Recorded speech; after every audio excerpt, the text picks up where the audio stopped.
咦喂，頭先見到你哋兩個對住埲牆喺度影緊啲乜嘢啊？Hi Charles，我哋上一次咪講完香港鐵路嘅發展歷史嘅，今日我哋就講到車站建築美學喎，梗係嚟影下相啦。見到顏色鮮豔嘅外牆，甚至紙皮石嘅裝修，我諗好多乘客一望咧就認得出係鐵路車站，甚至一眼望得到係邊度嚟嘅添。除咗紙皮石之外咧，仲有好多其他嘅細節咧，都好值得我哋去欣賞嘅喎。今日咧就同大家一齊去睇下呢啲車站嘅建築細節啦。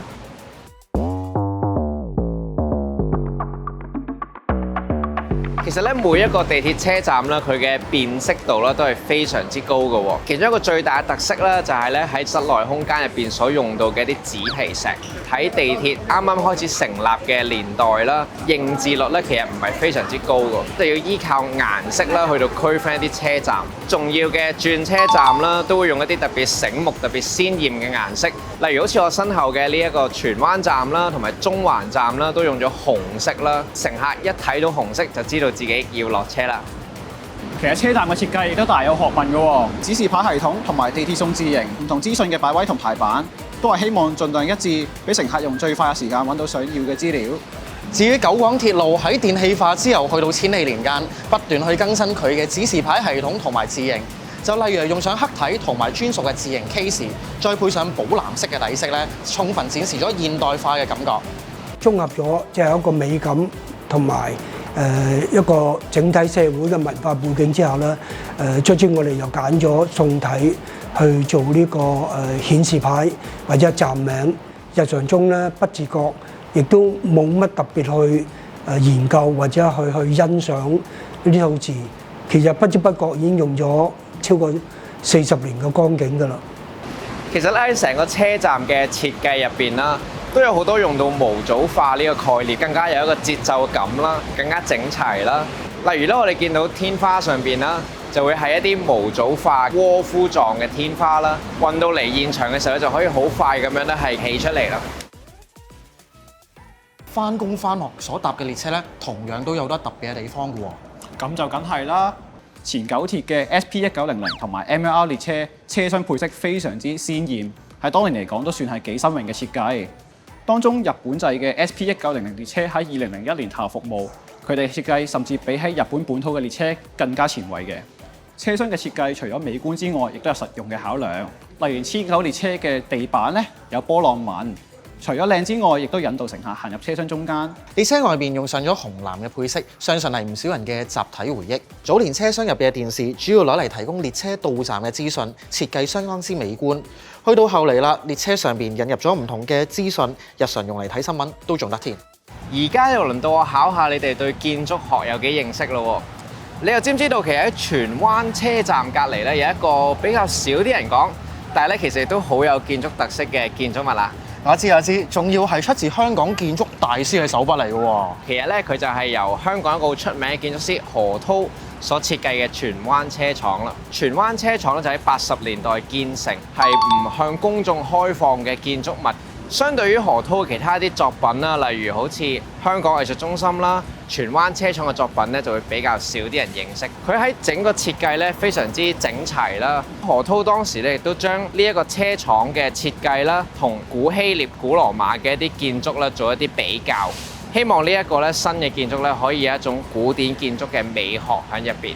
同時間咧，我哋見到佢嘅用料咧亦都非常之大膽嘅一個粗獷主義，好純粹嘅一個清水混凝土建築，亦都配搭咗一個好鮮豔嘅紅色嘅一啲金屬嘅部分啦，巧妙地有一個好強嘅對比喺度啦，形成咗一個好醒目嘅一個形象嘅。所謂嘅粗獷主義啦，係由50年代開始興起嘅一種建築風格。佢嘅一個主要特色咧，就係佢嘅建築物料啦，同埋部件啦，都係好忠實地、好直接咁樣咧，係呈現喺大家嘅眼前。咁我哋頭先咧就去咗葵芳啦、葵興啦，同埋荔景呢啲車站啦。其實喺佢哋嘅設計入邊咧，或多或少都受到一啲粗獷主義嘅影響。牆上邊就形成咗整個車站嘅一啲牆身啦、鐵絲網等等嘅設計咧，亦都俾人一個非常之粗獷感覺。The early stations were designed by MTR's first chief architect, Roland Paletti, a bit of a hero within the transit industry. He actually went on from Hong Kong to design the Jubilee line in London. Think back to those days, the 1980s and the early 1970s when the line was designed. Architecture was quite different and public transit was quite different. And so the stations are quite simple. I think in architectural terms we think of like they're quite brutal. They use some big shapes and forms and big solid colours. And I think that was part of his idea of creating stations that were robust, relatively economical and cheap to build, but would also form an identity for the new city's railway, which it was at the time. 其實去到1980年代，車站嘅建築同埋設計細節都已經同以前好唔同，甚至已經唔單止係一個鐵路站咁簡單。就例如當年喺港島市嘅時候，用到隧道轉挖機，月台空間比較窄啊，所以用到書法字嘅站名去淡化窄月台帶嚟嘅壓迫感。而天后站出邊維園嘅抽風塔，當年甚至係用咗城市地景嘅元素去設計，花咗唔少心思㗎。我哋而家身處青衣站就係鐵路現代化嘅一大例子嚟嘅。機場鐵路好似機場咁，採用大面積嘅玻璃去增加採光同埋空間感。而呢啲車站亦都好似機場咁，採用 Foster Grade 配色，配合機場鐵路將機場延伸至市區嘅概念。同樣喺90年代開始規劃嘅西鐵線，佢嘅車站亦都非常之有獨特之處嘅喎，就刻意咁樣引入更加多嘅顏色去到點綴車站，同時咧亦都採用高樓底嘅設計。大幅度咁樣引入自然光，令到整體嘅設計更加有空間感。支撐車站嘅一啲結構啦，都盡量咁樣放喺中央縱軸嘅位置，可以有效咁樣降低視野上面嘅阻礙。喺上一集，我哋曾經介紹過大圍以前係木頭站啦。去到千禧年代興建馬鐵嘅時候，擴建咗車站大堂。車站大堂同樣用咗高挑嘅設計，引入咗唔同嘅天然光。喺繁忙時間川流不息嘅人流，再加上轉車嘅指示牌，成個迷你客運大堂咁嘅樣。其實車站除咗有建築美學之外啦，港鐵亦都有一個港鐵藝術計劃。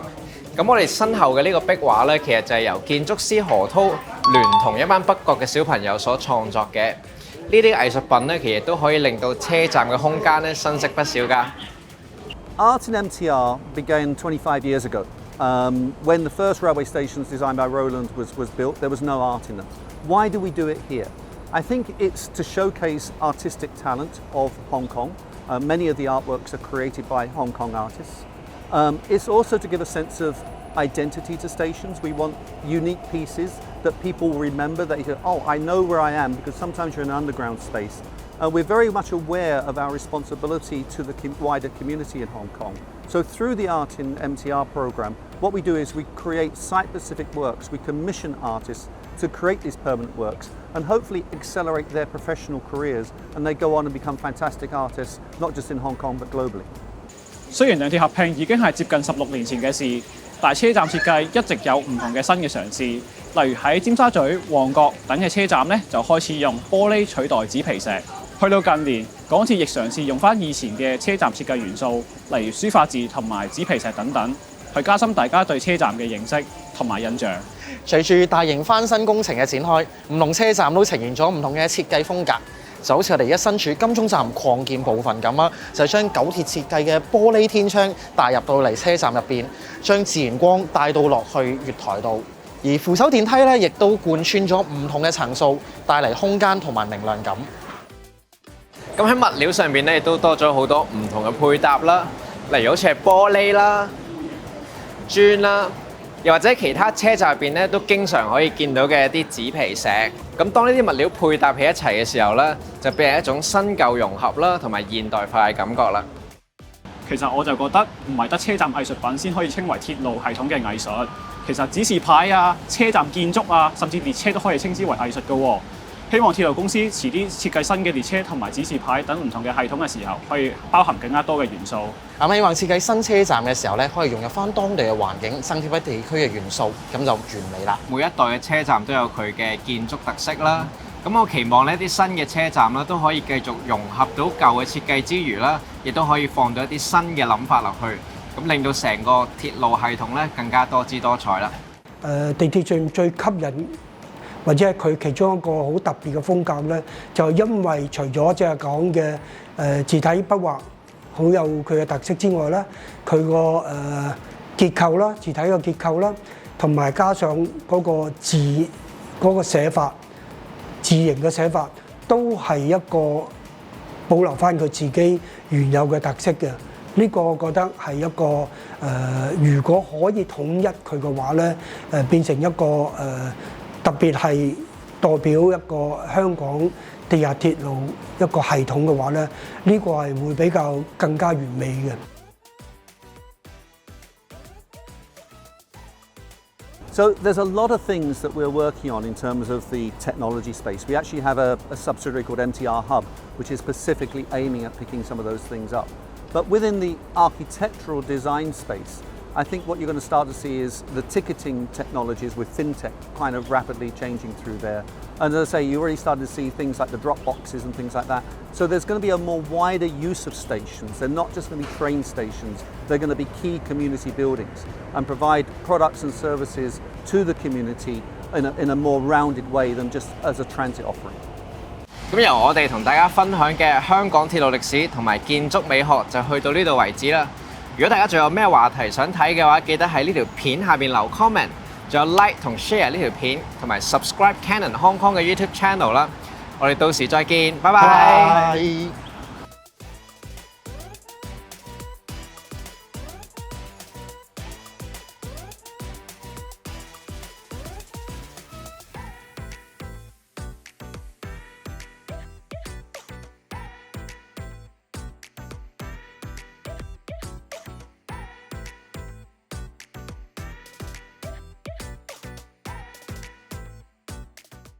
Canon, delighting you always.